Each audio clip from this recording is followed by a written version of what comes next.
জাতীয় থেকে আন্তর্জাতিক, প্রান্তিক, জনপদ থেকে নগর, চারপাশে ঠিক কি ঘটছে এই মুহূর্তে তা নিয়ে আয়োজন এখন চারদিক। সঙ্গে আছি আমি সাবিত সারোয়ার। জুলাই আগস্টের গণহত্যা মামলায় আওয়ামী লীগ সরকারের সাবেক মন্ত্রীসহ ১৩ আসামিকে গ্রেপ্তার দেখিয়ে কারাগারে পাঠানোর নির্দেশ দিয়েছে আন্তর্জাতিক অপরাধ ট্রাইব্যুনাল।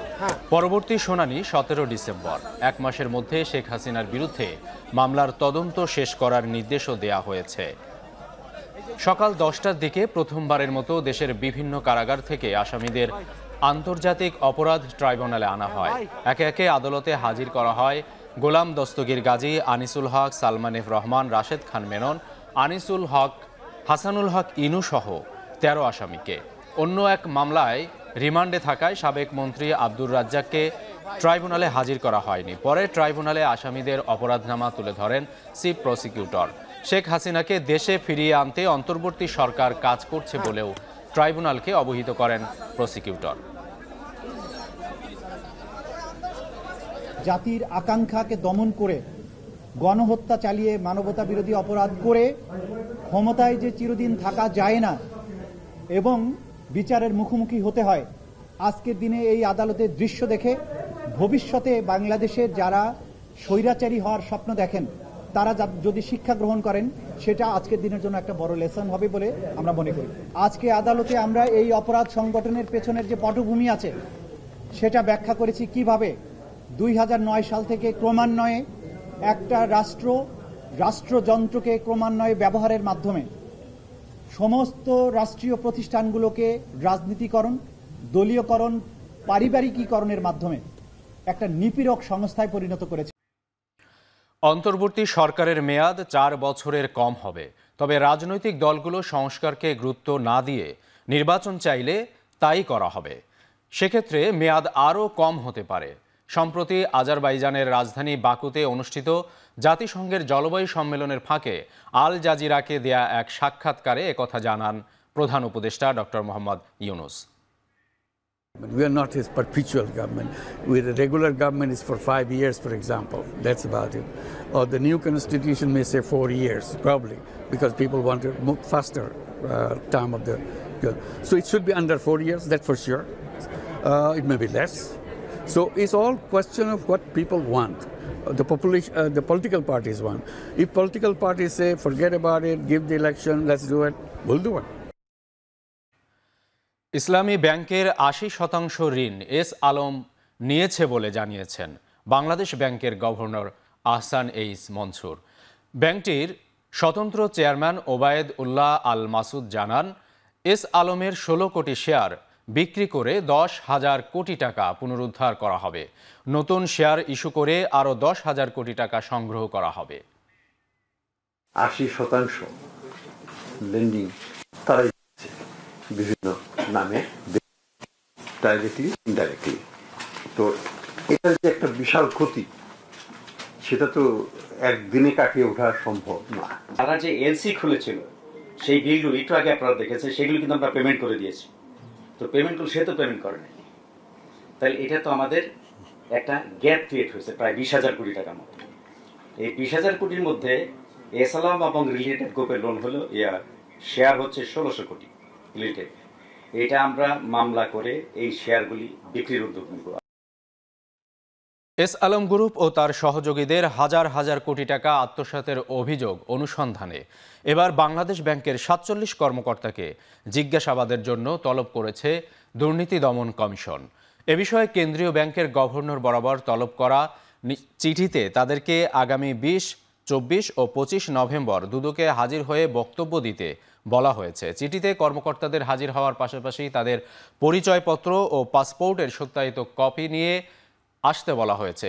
এছাড়া চিঠিতে ইসলামী ব্যাংক বাংলাদেশের চাকতাই শাখার গ্রাহক messrs Morad enterprise, jubilee road শাখার গ্রাহক ইউনাইটেড সুপার ট্রেডার্স, খাতুনগঞ্জ শাখার গ্রাহক সেঞ্চুরি ফুড প্রোডাক্টস নামীয় ঋণ পরিদর্শন ও মনিটরিং সংক্রান্ত কর্মকর্তা ভূমিকার বিষয়ে বিস্তারিত তথ্যসহ হাজির হতে বলা হয়েছে।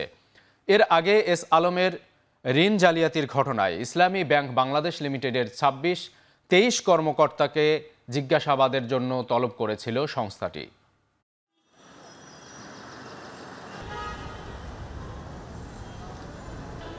অন্তর্বর্তী সরকারের মেয়াদ দীর্ঘায়িত হলে সংকট বাড়বে মন্তব্য করে বিএনপি মহাসচিব মির্জা ফখরুল ইসলাম আলমগীর বলেছেন, জাতির মঙ্গলের জন্য দ্রুত নির্বাচন দরকার।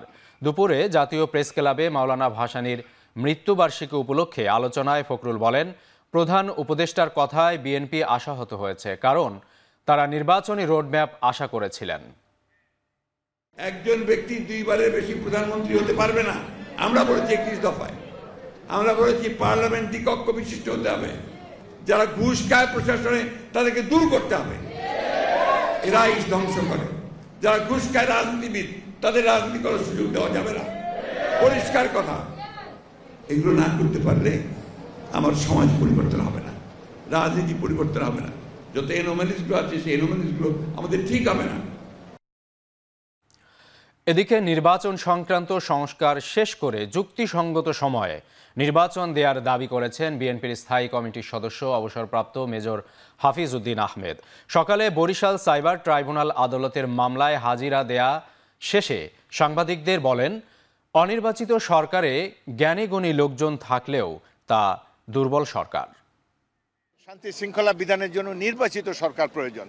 নির্বাচিত সরকার ছাড়া যত জ্ঞানীগুণী লোকের সম্মান হোক, এগুলো হলো সরকার হোক, এগুলো হলো দুর্বল সরকার। গতকাল মাননীয় প্রধান উপদেষ্টা বলেছেন যে শীঘ্রই এই নির্বাচন কমিশন গঠন হবে। স্টেক হোল্ডার হলো রাজনৈতিক দলসমূহ, রাজনৈতিক দল, প্রধান রাজনৈতিক দল, তারা ইতিমধ্যে বলেছে, আমরা বলেছি, যুক্তিযুক্ত সময়ের মধ্যে নির্বাচন চাই। বিরতির পরে ফিরে এলাম, আপনারা দেখছেন এখন চারদিক। নতুন করে আরও একটি সংস্কার কমিশন গঠন করেছে অন্তর্বর্তী সরকার। এ নিয়ে মোট 11টি কমিশন গঠন হলো। সবশেষ গঠিত স্থানীয় সরকার সংস্কার কমিশনের প্রধান করা হয়েছে স্থানীয় সরকার বিশেষজ্ঞ ডক্টর তোফায়েল আহমেদকে। এছাড়া স্বাস্থ্য, গণমাধ্যম, নারী ও শ্রমিক অধিকার, এই 4টি সংস্কার কমিশনের পূর্ণাঙ্গ কমিটি গঠন করেছে সরকার। সোমবার প্রধান উপদেষ্টার প্রেস উইং থেকে এসব তথ্য জানানো হয়। কমিশনগুলোতে নাগরিক সমাজের প্রতিনিধি ও বিভিন্ন শ্রেণী পেশার বিশিষ্টজনদের যুক্ত করা হয়েছে। এর মধ্যে গণমাধ্যম সংস্কার কমিশনে 11 জন, শ্রম সংস্কার কমিশনে 9 জন, স্বাস্থ্য খাত সংস্কার কমিশনে 12 জন, নারী বিষয়ক সংস্কার কমিশনে 10 জন এবং স্থানীয় সরকার সংস্কার কমিশনে 7 জন সদস্য আপাতত যুক্ত করা হয়েছে। পরবর্তীতে কমিশনগুলো চাইলে আরও নতুন সদস্য যুক্ত করতে পারবে।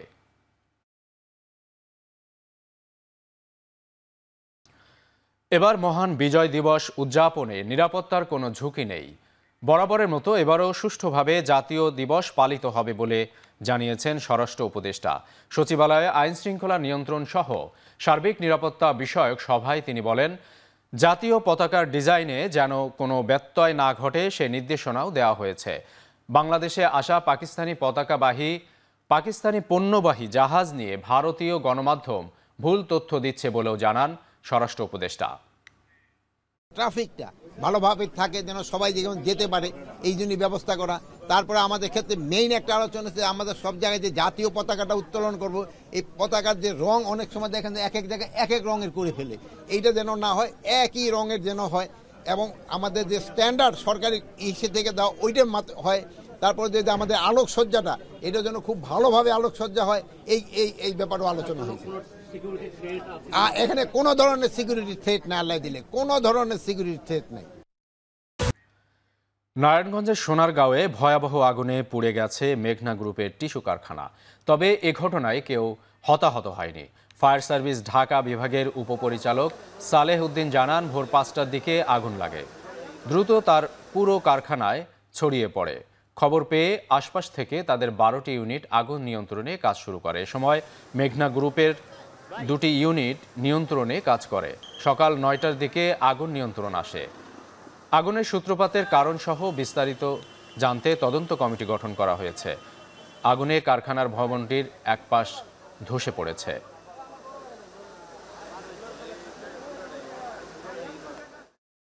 ভোর 5টা 10 আগুনের সংবাদ পাই। সংবাদ পাওয়ার সাথে সাথে আমাদের nearest fire station Sonargaon fire station সেটা এখানে আসে এবং আগুনের অবস্থা, আকার, প্রকৃতি এবং ভয়াবহতা দেখে সে সাহায্য চায় এবং তাকে সাড়া দিয়ে আমাদের আশেপাশের মোট 6টা স্টেশন থেকে 12টি ইউনিট আসে পরপর এবং এসে একযোগে কাজ করতে থাকি। আগুনকে মোটামুটি এখন আমাদের নিয়ন্ত্রণে আছে, আগুনটাকে আমরা নিয়ন্ত্রণে নিয়ে এসেছি। সূত্রপাত এখনো আমরা পাইনি, এখনো নির্বাপন কাজ চলছে। অগ্নি নির্বাপন শেষে আমাদের একটা কমিটি হবে, সেই কমিটি আগুনের সূত্রপাত বা কি কারণে কোথায় কত ক্ষতি হয়েছে সেটা বের করবে। দেশের সবচেয়ে বড় স্থলবন্দর বেনাপোল দিয়ে ভারত থেকে চাল আমদানি শুরু হয়েছে। সকালে ভারত থেকে চাল বোঝাই 3টি ট্রাক বন্দরে প্রবেশের মধ্য দিয়ে এ কার্যক্রম শুরু হয়। যশোরের মাহবুবুল আলম ফুড প্রোডাক্টস নামের একটি আমদানিকারক প্রতিষ্ঠান ভারতের পশ্চিমবঙ্গের সুধর্ম আয়াত নির্যাত প্রাইভেট লিমিটেড নামের একটি রপ্তানিকারক প্রতিষ্ঠান থেকে প্রথম চালানে 3টি ট্রাকে 105 টন নন বাসমতি চাল আমদানি করেছেন। বিকেলে আরও 100 টন চাল বেনাপোল বন্দরে প্রবেশ করার কথা রয়েছে। বেনাপোল বন্দর থেকে চাল খালাসের দায়িত্বে রয়েছে হোসেন অ্যান্ড সন্স নামের একটি C&F এজেন্ট। আমদানিকারকরা জানান, দেশের বাজারে চালের দাম বৃদ্ধি পাওয়ায় সরকার আমদানিতে শুল্ক প্রত্যাহার করে নেয়। ফলে আজ থেকে চাল আমদানি শুরু হয়েছে। ভারতও চাল রপ্তানিতে মূল্য উন্মুক্ত করে দেয়ায় আমদানি বাড়বে এবং দেশের বাজারে দাম দ্রুত নিয়ন্ত্রণে আসবে বলেও তারা আশা করেন।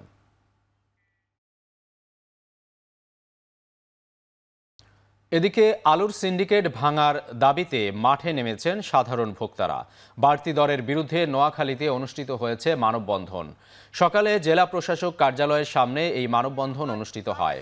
কনসাস কনজুমার্স সোসাইটি ও কনজুমার ইউথ বাংলাদেশ নামের দুটি সংগঠনের ব্যানারে মাঠে নামেন সাধারণ ভোক্তারা।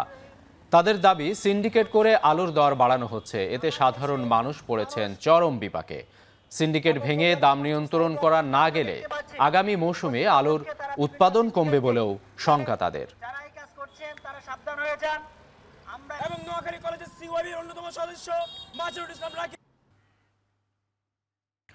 প্রয়োজনীয় সংস্কার শেষে জানুয়ারিতেই শিক্ষার্থীদের হাতে বই তুলে দেওয়ার কথা জানিয়েছেন প্রাথমিক ও গণশিক্ষা উপদেষ্টা বিধানচন্দ্র রায় পোদ্দার।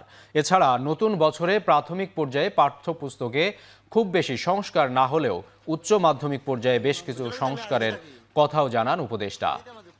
সকালে সুনামগঞ্জের দেরাই উপজেলার ফিমেল একাডেমি পরিদর্শন শেষে সাংবাদিকদের এসব কথা বলেন তিনি। জানান, দুর্গম হাওরে আবাসিক শিক্ষা ব্যবস্থার পাশাপাশি শিক্ষার মান উন্নয়ন এবং শিক্ষক ও কর্মকর্তা সংকট নিরসনের কাজ চলছে। শিক্ষকদের রাজনীতিতে অংশগ্রহণ দুঃখজনক বলেও মন্তব্য করেন প্রাথমিক ও গণশিক্ষা উপদেষ্টা। যুক্তরাষ্ট্র দেয়া অস্ত্র বা ক্ষেপণাস্ত্র দিয়ে রাশিয়ার ভেতরে হামলা চালাতে ইউক্রেনকে অনুমতি দিয়েছেন মার্কিন প্রেসিডেন্ট জো বাইডেন। নিজ মেয়াদের শেষ সময়ে এসে বাইডেনের দেয়া অনুমতিতে রাশিয়া ইউক্রেন যুদ্ধ উত্তেজনা আরও বেড়ে গেল বলে মনে করা হচ্ছে। ইতিমধ্যে নিজেদের সার্বভৌমত্ব রক্ষায় পারমাণবিক অস্ত্র সহ যে কোনো পদক্ষেপ নেয়ার হুমকি দিয়েছেন রুশ প্রেসিডেন্ট ভ্লাদিমির পুতিন। বিশ্লেষকদের ধারণা, ইউক্রেনের বিরুদ্ধে লড়ার জন্য উত্তর কোরিয়ার হাজার হাজার ভাড়াটে সেনা মোতায়েন করার পাল্টা প্রতিক্রিয়ায় এ সিদ্ধান্ত নিয়েছে যুক্তরাষ্ট্র।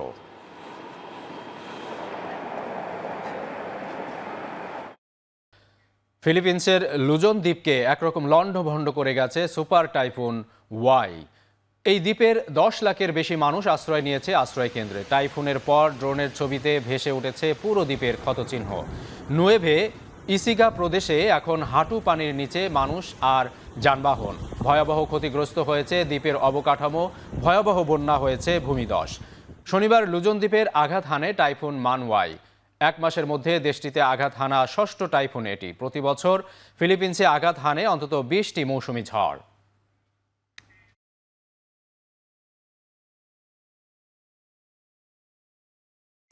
শেষ করছি এখন চারদিক। এখন টেলিভিশন ওয়েবসাইটে দেখতে ভিজিট করুন www.ekhon.tv। এখন টেলিভিশন ফেসবুকে দেখতে ভিজিট করুন facebook.com/tv.ekhon। এছাড়া ইউটিউবে এখন টেলিভিশন দেখতে ভিজিট করুন youtube.com/c/ekhon tv।